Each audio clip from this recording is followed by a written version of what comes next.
कामगार मित्रांनो, तुम्ही तुमच्या बांधकाम कामगार योजनेची नोंदणी केलेली असेल आणि नोंदणी केल्यानंतर तुम्हाला हे समजलं की तुमचा आधार नंबर चुकीचा आहे, प्लस तुमचा मोबाईल नंबर चुकीचा आहे किंवा तुमच्या पतीचे नाव चुकीचं आहे। शिष्यवृत्ती योजनेचा लाभ घेण्यासाठी तुम्ही चुकीच्या मुलांची नावे टाकलेले आहेत, म्हणजे ज्याचा लाभ घ्यायचा आहे त्याची नावे न टाकता तुम्ही इतरांची नावे टाकलेली असेल, किंवा तुमचा मोबाईल नंबर चेंज करायचा आहे, किंवा जो विद्यार्थी आहे ज्या विद्यार्थ्याचं तुम्हाला स्कॉलरशिप घ्यायचं आहे त्याचे डॉक्युमेंट चुकीचे अपलोड झालेले आहेत, तर अशा पद्धतीचे सर्व बदल तुम्हाला या नोंदणीमध्ये तुम्हाला करता येणार आहेत। आणि त्यासाठी जी प्रोसेस आहे, जो फॉर्म भरायचा आहे तो काय भरायचा आहे, कुठे भरायचा आहे, याच्या संदर्भातली संपूर्ण माहिती आज आपण या व्हिडिओमध्ये पाहणार आहोत। तत्पूर्वी तुम्ही चॅनलवरती नवीन असाल तर चॅनलला सबस्क्राईब करा, व्हिडिओ आवडला तर व्हिडिओला हाईप करायला विसरू नका। तर या ठिकाणी हा फॉर्म आहे, तो फॉर्म भरायचा आहे आणि तो फॉर्म तुम्हाला तिथं WFC ऑफिसला जाऊन द्यायचा आहे। लक्षात ठेवा, हा जो फॉर्म आहे तो आपल्या व्हॉट्सअप चॅनलमध्ये मिळणार आहे, ग्रुपमध्ये मिळणार नाही आहे। त्याच्यामुळे व्हिडिओच्या डिस्क्रिप्शनमध्ये जी लिंक दिली आहे त्या लिंकचाच यूज करून तुम्ही व्हॉट्सअप चॅनल जॉईन करा आणि तिथेच ही तुम्हाला PDF भेटणार आहे। तर या ठिकाणी तुम्ही पाहू शकता की या फॉर्ममध्ये कार्यकारी अधिकारी आहेत, त्यांना हे फॉर्म आहे, म्हणजे हे लेटर आहे, जे लेटर तुम्हाला द्यायचं आहे।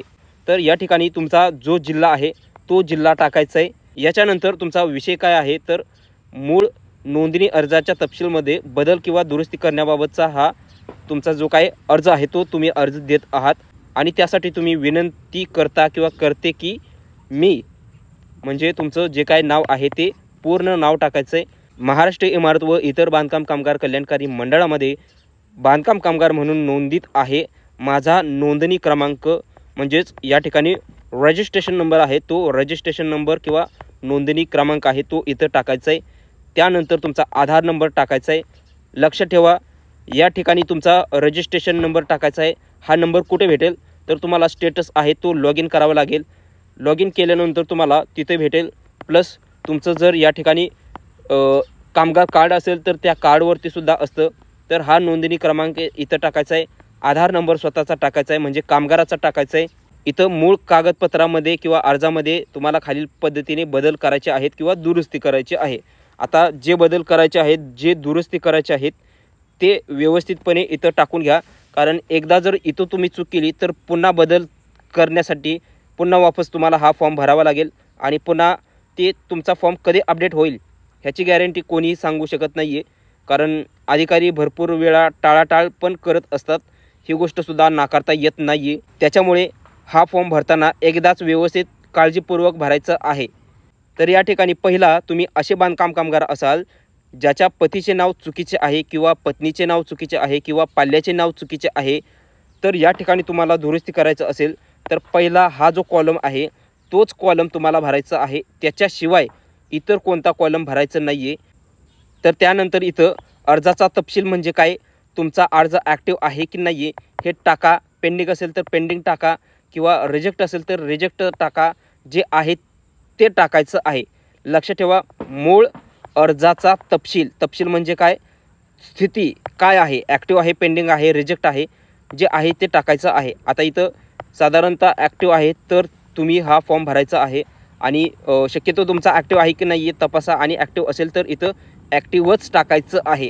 त्यानंतर तुम्हाला जो बदल करायचा आहे तो बदल तुम्ही या ठिकाणी लिहू शकता, म्हणजेच पतीचे नाव चेंज करायचे आहे तर इथं स्पष्टपणे लिहा, माझ्या पत्नीचे नाव चुकीचे आहे आणि ते मला दुरुस्त करायचे आहे, किंवा पाल्याचे नाव दुरुस्त करायचे आहे, स्वतःचं नाव दुरुस्त करायचं आहे, हे इथं टाकायचं आहे। जे कारण आहे ते काय करायचं आहे हे टाकायचं आहे।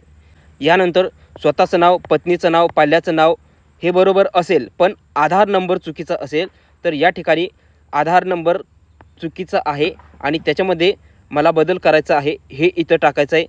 त्यानंतर तुमचं स्वतःचं किंवा तुमच्या पत्नीचं, पतीचं, पाल्याचं जे आहे त्याचं जन्मतारीख, जन्मसाल, वर्ष काय जे आहे ते चुकीचं असेल तर ते इथं टाकायचं आहे। काय बदल काय नेमकं करायचं, पतीचं नाव बदलायचं आहे की पत्नीचं नाव बदलायचं आहे किंवा पाल्याचं नाव बदलायचं आहे, ते नाव आहे ते इथं टाकायचं आहे। आधार नंबर बदलायचा असेल तर इथं टाकायचं आहे, जन्मतारीख असेल तर इथं टाकायचं आहे। त्यानंतर नातेसंबंध आहेत ते चुकीचं टाकलं जातं कधी कधी। आता पत्नीलाच इथं आपण काही वेळेस वारस बनवतो आणि वारस बनवताना पत्नीला या ठिकाणी डॉटर म्हणून निवडलं जातं.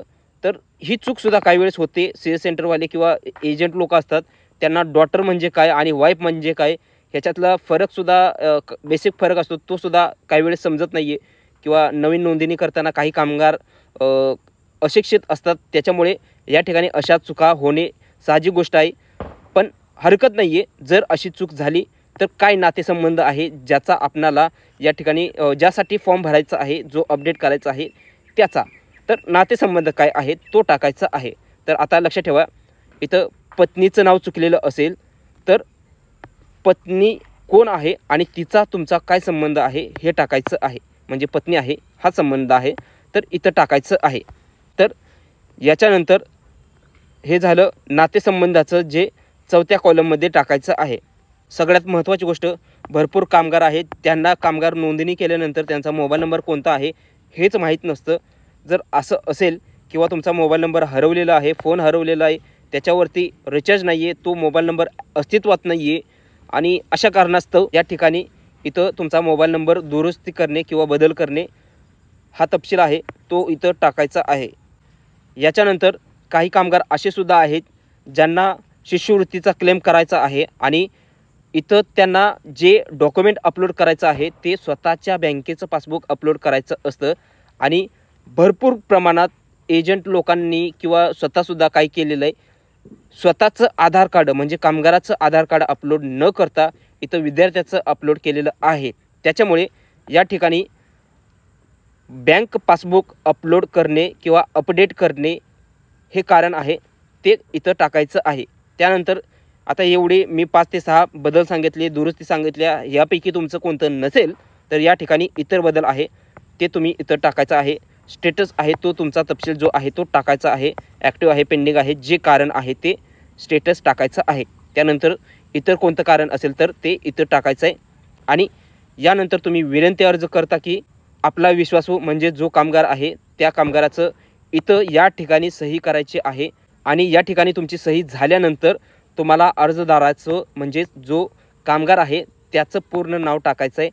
नोंदणी करताना जो मोबाईल नंबर दिला आहे तोच मोबाईल नंबर पुन्हा इथं टाकायचा आहे. लक्षात ठेवा, तुम्हाला पुन्हा OTP येऊ शकतो आणि जर OTP आला तर ते डायरेक्टली कॉल करून ते विचारतील OTP, बाबा तुम्हीच ओरिजिनल कामगार आहे की नाही आहे.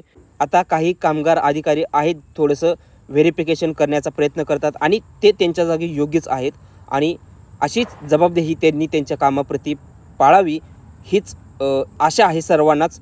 कारण काय होणार आहे, काही वेळेस तुम्हाला इथं जो कामगार आहे त्याचीच सही आहे की नाही आहे किंवा जो कामगार आहे त्याचाच अर्ज आहे की नाही आहे किंवा एजंट लोक या ठिकाणी तुमचा फॉर्म आहे तो अपडेट करत नाही आहेत याची तपासणी करण्यासाठी, त्यांनी व्हेरिफिकेशन करण्यासाठी तुम्हाला या ठिकाणी ते OTP पाठवण्याची शक्यता असू शकते. पाठवतीलच असे नाही आहे. जर OTP पाठवला, फोन केला तर तुम्ही इथं OTP सांगायचं आहे. त्याच्यानंतर हा जो तुम्ही फॉर्म भरून देताय या फॉर्मसोबत तुम्हाला जे डॉक्युमेंट भरून द्यायचे आहेत, ॲड करायचे आहेत, ते म्हणजे तुम्हाला आधार कार्ड आणि नोंदणीची स्थिती आहे, याला आपण नोंदणी पावती म्हणा किंवा कामगार पावती म्हणा किंवा ॲक्नॉलेजमेंट प्रिंट म्हणा, तर ती प्रिंट इथं तुम्ही ॲड करायची आहे. त्यानंतर रेशन कार्ड आहे. लक्षात ठेवा, शक्यतो तुम्ही रेशन कार्ड आहे ह्याची कलर प्रिंट द्या. काही वेळेस कलर प्रिंट देणं जास्त गरजेचं असतं, सोपं जातं ते आणि त्याच्यामुळे काही रिजेक्शन येणार नाही आहे किंवा काही बदल आला. फॉर एक्झाम्पल तुमचा जो काय राशन नंबर आहे तो नंबरच दिसत नाही आहे, तर ओरिजिनल कलर काय आहे, तुमचं केशरी आहे की काय आहे ते समजलं पाहिजे आहे त्यांना. त्यासाठी इथं कलरफुलच झेरॉक्स देणे गरजेचं आहे असं मी सांगेल. एक सजेशन आहे माझ्यामार्फत, पण असा रूल नाही आहे की तुम्हाला जे काही रेशन कार्ड द्यायचं आहे ते कलरफुल द्या किंवा ब्लॅक अँड व्हाईट द्या, काय हरकत नाही कोणतं दिलं तर, पण शक्यतो कलरफुलच द्या. आणि तुम्हाला जर बदल करायचा असेल तर त्याचा पुरावा द्यायचा आहे. आता फॉर एक्झाम्पल या ठिकाणी तुम्हाला जर तुमच्या पाल्याचं आधार कार्ड द्यायचं असेल, त्याचं चेंज करायचं असेल तर तुमच्या पाल्याचं आधार कार्डसुद्धा द्यायचं आहे. त्याचबरोबर तुमच्या पत्नीचं नाव चेंज करायचं असेल तर त्यांचं द्यायचं आहे. मित्रांनो, व्यवस्थित समजून घ्या, काही बांधकाम कामगार असे आहेत ज्यांनी अगोदर नोंदणी केलेली आहे, नोंदणी केल्यानंतर त्यांचं लग्न होतं, लग्न झाल्यानंतर या ठिकाणी तुमचं वाईफ आहे त्या वाईफचं तुमच्या पत्नीचं या ठिकाणी काही जण नोंदणी करून घेत आहेत. तर असं झालं तर इथं त्या पत्नीच्या वडिलाचं नाव येणार आहे, म्हणजे तुमच्या सासऱ्याचं नाव येणार आहे. तर अशा परिस्थितीमध्ये तुम्हाला या ठिकाणी मॅरेज सर्टिफिकेट काढून ते आधार कार्ड अपडेट करावं लागत होतं. अपडेट झालं तर तुम्हाला आधार कार्ड पण अपडेट झालं समजा तुमचं, तर या ठिकाणी स्थिती काय आहे, तुम्ही वारस नोंदणी केली त्यांची, पुन्हा रिन्युअलच्या टायमिंगला करा किंवा अशी कंडिशन असेल जिथं तुम्हाला स्वतःच्या पत्नीचं नाव ॲड करावं लागलं आणि पत्नीच्या आधार कार्डमध्ये तुमच्या ठिकाणी तुमच्या पत्नीच्या वडिलाचं नाव असेल, तर या ठिकाणी काय करायचं आहे, तुमच्या पत्नीचं अपडेट केलेलं आधार कार्ड आहे ते जोडायचं आहे, हे लक्षात ठेवा. तुम्हाला जर हा पॉईंट व्यवस्थित समजलेला नसेल तर पुन्हा व्हिडिओ पाहून घ्या. नेमकं मला काय सांगायचं आहे हे तुम्ही व्यवस्थित समजून घ्या, कारण तुम्हाला एक्सप्लेनेशन इथं जास्त देत नाही, कारण इतरांसाठी हा टॉपिक इथं संपलेला आहे. याच्या संदर्भात तुमचं काही क्वेश्चन असतील तर व्हिडिओमध्ये तुम्ही कमेंट नक्की करा आणि त्याच्यामध्ये तुम्हाला रिप्लाय देण्याचा मी पूर्ण प्रयत्न करेल. मित्रांनो, हा महत्त्वपूर्ण व्हिडिओ असल्याकारणाने इतरांना शेअर करायला विसरू नका आणि हाईप करायलासुद्धा विसरू नका.